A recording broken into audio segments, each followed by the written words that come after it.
सूरज पर अचानक आरव मारपीट का आरोप लगा देता है और माहौल एकदम तनाव से भर जाता है। तभी आकाश सिंह पुलिस के साथ एंट्री करता है। उसकी नजर सीधे सूरज पर होती है। वो सख्त आवाज में कहता है, सूरज, तुम्हें गिरफ्तार किया जाता है। ये सुनते ही ईशा घबरा जाती है और आगे बढ़कर बोलती है, आकाश, ये तुम क्या कर रहे हो? पागल हो गए हो क्या? ये सब गलत है। उसकी आवाज में डर और गुस्सा दोनों साफ झलकते हैं। उधर दादी भी हाथ जोड़कर विनती करती हैं, बेटा ऐसा मत करो, मेरे बेटे को मत ले जाओ, इसकी कोई गलती नहीं है, इस पर झूठा आरोप लगाया गया है। लेकिन आकाश सिंह इस बार किसी की सुनने को तैयार नहीं होता। उसके चेहरे पर साफ दिखता है कि वो बदला लेने आया है। वो बिना रुके सूरज को पकड़कर ले जाने लगता है, जैसे उसने मन ही मन फैसला कर लिया हो कि आज वो पीछे नहीं हटेगा।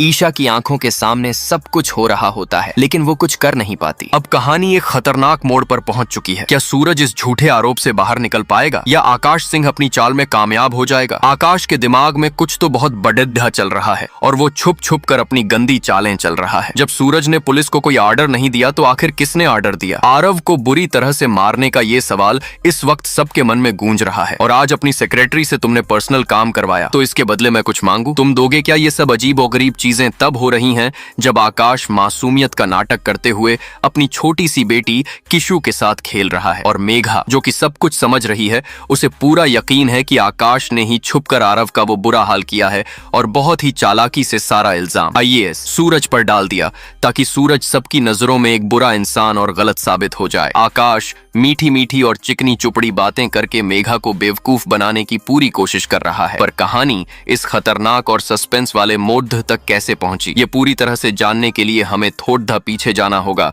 जहां से ये सारी गलतफहमी, नफरत और ड्रामे का खौफनाक खेल शुरू हुआ। ईशा अपने मन ही मन में बहुत कुछ सोच रही है और खुद से ही बातें कर रही है कि पति ब्रह्मचारी, वाह बेटा वाह, कभी जिंदगी में सोचा नहीं था कि तू जोरू का गुलाम बनके उसके यूं आगे पीछे घूमेगा। पर माँ हमेशा कहती है कि अपनी बीवी का ख्याल रखने से कोई भी इंसान जोरू का गुलाम नहीं बनता। और अगर आपको तब भी ऐसा लगता है तो ठीक है, बन गया हूँ मैं जोरू का गुलाम, क्योंकि मैंने अब अपनी हार मान ली है। ईशा को बिल्कुल भी समझ नहीं आ रहा कि सूरज आखिर चाहता क्या है और उसका बर्ताव ऐसा क्यों है। वो ऑफिस में खुद ही सोचती है कि पता नहीं सर कहाँ रह गए, आज तो सूरज को सच में बहुत लेट हो गया। आई होप कि सब कुछ ठीक हो, मैं एक बार कॉल करके देखती हूँ। नहीं रहने देती हूँ, मेरा नंबर देखकर बेकार में भड़केगा। वैसे भी गुस्सा तो हमेशा नाक पे ही रहता है मेरे इस पति ब्रह्मचारी के, और अगर कॉल किया तो उल्टा ही जवाब देगा कि मैं कब आ रहा हूँ, कब जा रहा हूँ, आपको उससे क्या। ईशा जी, आप सिर्फ अपने काम पर ध्यान दीजिए, मुझ पर नहीं। ईशा मन ही मन बड़बड़ा रही है कि ये खड़ूस इंसान कभी किसी की फीलिंग्स को नहीं समझता, बस हमेशा अपनी झूठी अकड़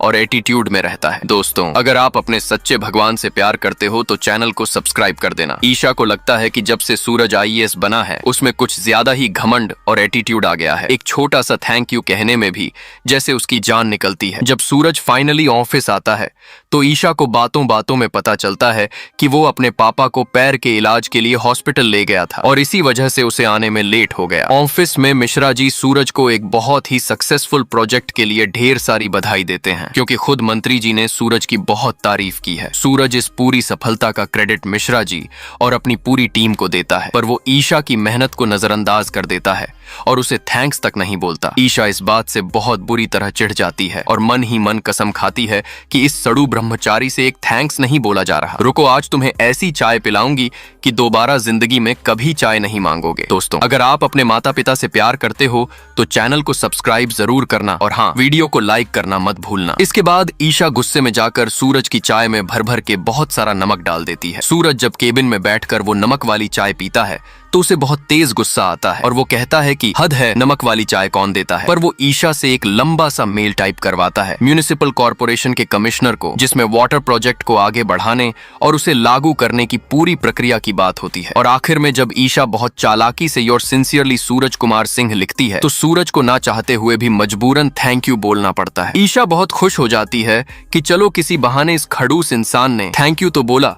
तभी इस शांत कहानी में एक बहुत बड़ी डीधा और खौफनाक भूचाल आता है, जब अचानक पुलिस सूरज के घर पहुंच जाती है और आरव को जबरदस्ती अरेस्ट कर लेती है। पुलिस कहती है कि आरव के खिलाफ एक एफआईआर दर्ज हुई है। आरव घबराकर चीखता चिल्लाता है कि उसने क्या किया है, पर पुलिस वाले उसकी एक नहीं सुनते और उसे घसीटते हुए अपने साथ ले जाते हैं। घर में सब बहुत ज्यादा परेशान हो जाते हैं। काव्या बुरी तरह रोने लगती है और सूरज को कॉल करके घर बुलाती है। सूरज फौरन भागता हुआ घर पहुंचता है और बिना देर किए विजय